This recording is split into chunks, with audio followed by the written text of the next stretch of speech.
Good morning. Hello. Welcome to Media Pulse, a weekly look at how the Thai media cover and analyze the major events of the week, especially on political issues. Yes, as we all know, Thai politics can be difficult to navigate sometimes, even for Thai people. So we're here to help you understand a little bit more about what goes on in Thai politics. Right. So our job is to help you make sense of all these complicated issues that you may encounter when you read about Thai politics in the Thai media. Exactly. Right? Yeah. All right. It's very obvious that the Thai media have had a field day over the past 1 week trying to speculate on the future of Thai politics, which they believe that they will be shaped by a convergence of a series of major events that will be unfolding in the course of the next few weeks. True. Reporters have been very busy. So let's start with the coming up case next week, which is on the 7th, the case of Move Forward Party dissolution. And it's being watched very closely. Yeah. So, and whatever happens to Move Forward Party next week will have a very strong bearing on the future of Thai politics, for sure. Exactly. The party is being accused of attempting to overthrow the democratic system under the monarchy by proposing an amendment to the Less Majesty Law, or better known as Article 112. Yes, that was back in January. And then the Election Commission submitted the case to Constitutional Court, which is the case that we're talking about here, on the premise that the earlier ruling, so-called attempting to overthrow the constitutional monarchy, is a ground for the party dissolution. No, the party's defense line is that it has no intention to undermine or to overthrow the democratic system under the monarchy as charged. Its only objective is to help preserve the role of the monarchy by putting it above politics and to put an end to the weaponization of Article 112 by those in power against their political opponents. Well, there are basically two possible outcomes. Yeah. Worst case and the good case. There are only two scenarios. Yes. Either yes or no, right? Yes or no, Okay. yeah. No, but of course, I mean, it's very difficult to really make a prediction. I think this has been one of the biggest questions asked in the political circles in the past several weeks, whether the court will agree with the charge or will drop the charge. Yeah, so it's either disbanding the party executives are banned from politics for 10 years, or the party stays on. No, the party stays on and the executives are banned. The worst case scenario, of course, is that the party gets dissolved, and meaning that all the top executives of the party, totaling 11 of them, including Kunpitha Limjaroenrat, who is the chief advisor of the party, and its leader, Kun Chaithawat Dulathon, will be banned from politics for 10 years. And then the MPs. And then the 44 MPs who co-sponsor the bill to amend the Article 112 will also face the same fate if the case is taken to the Anti-Corruption Commission and the rulings comes out against them. And there will be other MPs who would need to look for a new home as well. But leading up to the case, the Move Forward Party has been releasing video clips. We are going to show you this one, which is quite interesting because it's a replication of a courtroom. Let's look at the video clip. So basically, it's showing the people's court. This is the first. In fact, there have been two videos. This is the first one, whose message is that you can dissolve our party, but you cannot crush our spirit or our ideology. We will continue to press on no matter what happens on the 7th of August. But it's the second video that is more interesting. Yeah, in the second video, we have a courtroom, but on the benches were not the judges, but the people. And they were questioning a representative of the Move Forward Party on their policies. Yeah, this one. Yeah. What you see on the screen right now is a scene, of course, intentionally designed to resemble a courtroom in a hearing. It's supposed to be a cross-examination. And as Clare just mentioned, that sitting on the bench, instead of being judges, they are supposed to be representatives of people from various walks of life. And walking toward these people, is an MP from Move Forward Party will be subject to a cross-examination. And these people will take turns asking questions, especially dealing with the campaign promises made by the party and what it has done so far as the opposition party. And the answer from this guy who is the representative of the party is kind of boasting achievements of the party over the past several months. Talking about the bills the party were able to submit, how the party was able to hold the government and government agencies accountable. It's very cinematic, isn't it? I think the bottom line message of this video clip is that the people who have the authority to dissolve the party or to judge the performance of a political party have to be people, not judges, not any specific organization. So this is a video that certainly tells a lot about what the leadership of the Move Forward Party is thinking about their fate. Yeah, and the video ends with "we answer to the people," or that kind of narrative.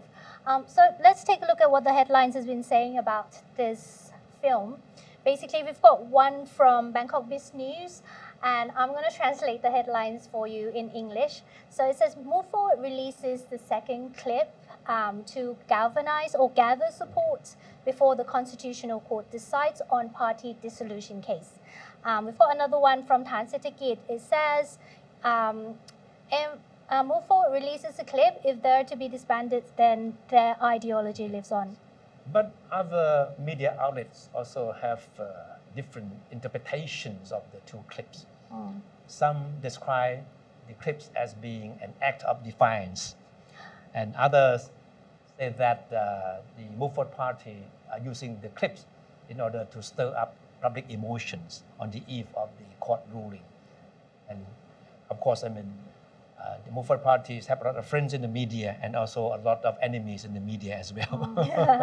Well, it remains to be seen. And right after the Move Forward court case on the 7th, the week after, we have another important court case involving the Prime Minister. That's right. And the fate of the Prime Minister, Srettha Thavisin, is also hanging in the balance, very much like that of the Move Forward Party.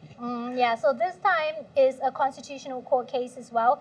Basically, if we remember, backtrack to when there was the latest cabinet reshuffle, Kun Srettha appointed a former convict, Mr. Patchimanon, the snackbag lawyer. That's right. To PM's office minister. Now, after that, 40 senators who were in position then, but their terms have expired now, they submitted a petition to the court seeking dismissal of Prime Minister Srettha. And the hearing is due on the 14th. And the grounds for that is seriously breaking political ethics. That's right, because he was accused of breaching serious political ethics. Because knowing full well that Kun Patchimanon had a tainted record. He served the jail term, actually. Yeah, and he was convicted. He spent 6 months in jail. And Srettha was supposed to know about this, right? But he still went ahead and appointed him a cabinet member. So this has been construed as a serious breach of political ethics. Yes. So if the court rules against him, Srettha has to lose his prime ministerial position. Then who's the next and prime minister? And that means the whole cabinet, the whole government has to go. And so the fate of the Move Forward Party and Kun Srettha's fate are the reason why the focus has been shifted to another person, right? Yes. Well, possible candidates within the Thai Party are Kun Paetong Than or Kun Chai Kasem, or a lot of people have been looking at another person from another party, which is Kun Anutin from Phumjai Thai Party. Yeah. Now, if we goes according to the established rules, the person who is next in line to succeed Kun Srettha, if he is really disqualified, should be Kun Paetong Than, Ong Ing, right? The daughter of former Prime Minister Thaksin Shinawatra. And Kun Thaksin certainly would want to see his daughter succeed Kun Srettha. But he also knows full well that Kun Paetongtarn is not yet ready for that kind of significant role. It's going to be very stressful. Being the top executive of the country. Yeah. And Kun Paetongtarn has also proven that she's not ready for that position or for that role. And if you look at all the memes in the social media this day, and she's one of the persons who have been getting a lot of memes, ridiculing her for what people alleged to be her ignorance and immaturity. So Kun Thaksin certainly is quite aware that she is not being well received by members of the public, or at least those who don't think that she is ready for the job yet. Not for now. Yeah. Okay, so let's look at another person from Phumjai Thai Party, which is Kun Anutin.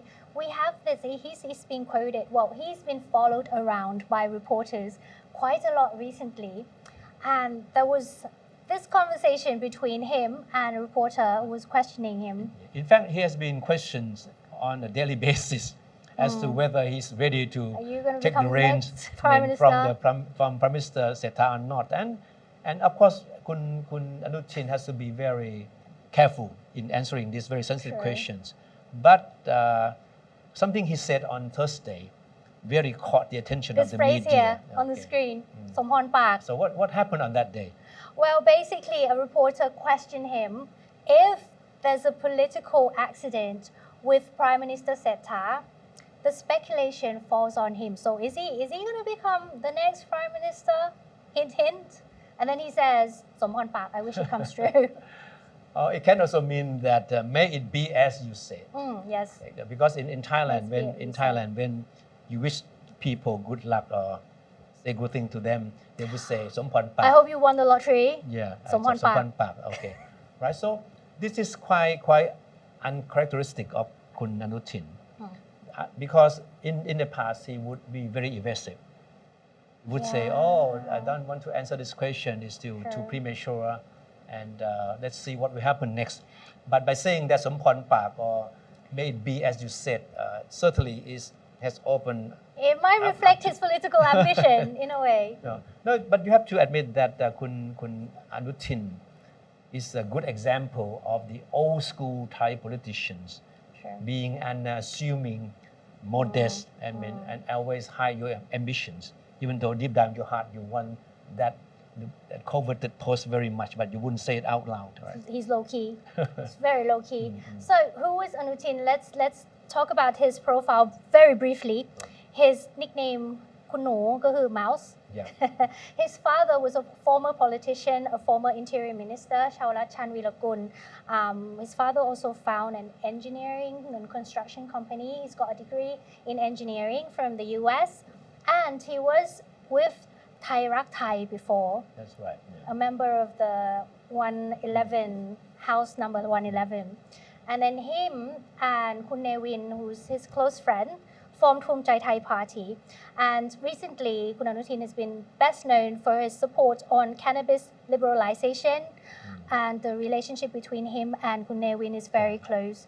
And Kun Newin's son is in the party at the moment as well. And they've recently been organizing a celebration. Yeah.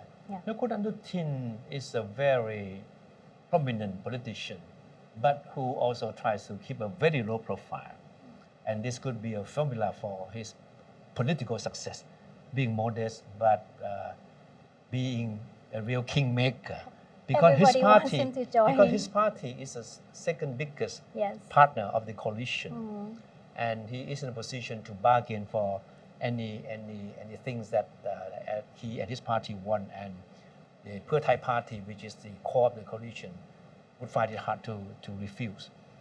And one most important thing about Kun Anutin is that he has always portrayed himself as being a staunch loyalist, and that was clearly demonstrated last week when in Buriram he presided over the biggest celebration outside Bangkok to mark the king's birthday. Yes, there's a concert. Let's look at the concert.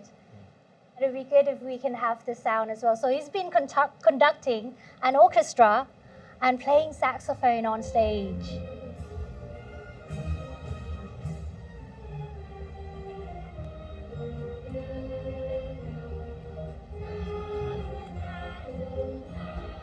So that was Kun Anutin on In the Buriram. 29th Yes. of July July. in Buriram, which is a stronghold of Thepchai Thai Party. And this was supposed to be the biggest celebration outside Bangkok on that very important day. And Kun Anutin wouldn't want this to be kept a secret. So everything he did on that day, playing the saxophone and conducting an orchestra, has been transmitted on social media. I mean, very widely. It's grand, it's grand. And he's the man that everybody wants to join.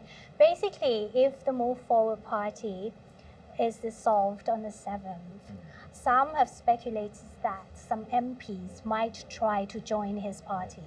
No, I have talked to some insiders of Thepchai Thai, and they admitted that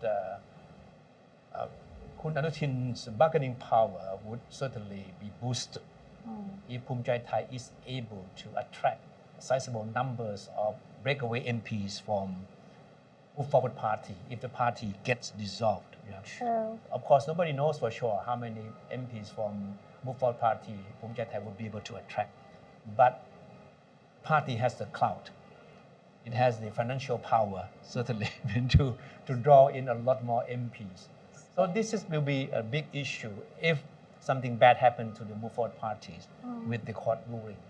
And if Kun Anutin, say, can attract up to 40, 50 MPs from the Move Forward party, if the party gets dissolved, then his bargaining power will be greatly boosted.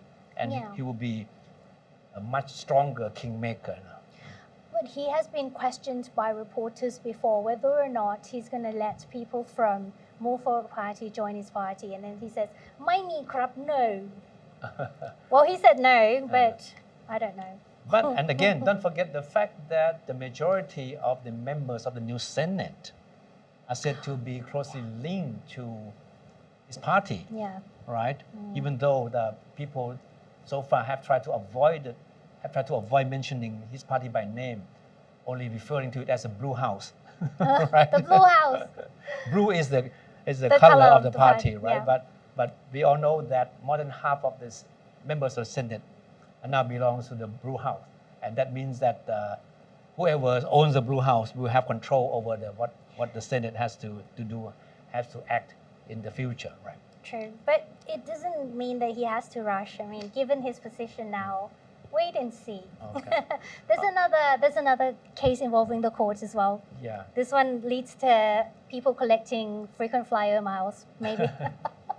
All right, but it was something out of the blue last week. I know. When all of a sudden Kun Thaksin sought permission from the criminal court to leave the country. To leave the country at this very crucial juncture, on the excuse of having a doctor appointment in Dubai, and then having appointment with some very important persons whom he did not identify in Dubai. So he submitted a request with the criminal court. Supposed to be 16 days, a 16 16-day trip, which is quite long. So that a big puzzle, really, why Thaksin would want to be absent from the country at this very important juncture. Exactly. Because, as you mentioned, that there are a lot of political events that will be unfolding in the next 2 weeks, right? And Thaksin want to be away while this happens. Yeah. So basically, this headline from Thairat says, use the word Yong, sneak, to quietly ask the court if he could leave the country to go to Dubai. Also, we have another headline from Daily News, talks about political hot issue. Then it links to the request to go to Dubai and Mr. Anutin's quote, Somphon Pak. So it kind of like these two links. There's a linkage between what goes on, everything that goes on in Thai politics, basically. And the 22nd of August is also a day of political importance, because it will be the day that Kun Thaksin will be a free man in as far as his legal issue is concerned, right? In fact, he has been a free man. Practically, right? He has been walking around, visiting places, despite the fact that he's still, up to this day, he's still a convict on parole, right? Yes. But on the 22nd of August, he'll be a free man in the sense that he will have no restrictions as to what he wants to go. He will not have to seek permission from the corrections department authorities. And on that day, he will be issued with the so-called certificate of innocence. It sounds strange and sounds ironic. Because how can you be innocent when you have been convicted for a crime, right? It's just the name. It's just the name of the document. Certificate of innocence. So it's basically issued to a former convict who has That's right. completed a sentence, and then they can go free, roam free, go whatever they want. No, I know that in some of the Western countries, the term has a different meaning. In some countries, it's considered to be a form of post-conviction relief. It means that if you are able to prove that you have been wrongly convicted, say you have been already convicted and you're serving jail terms, right?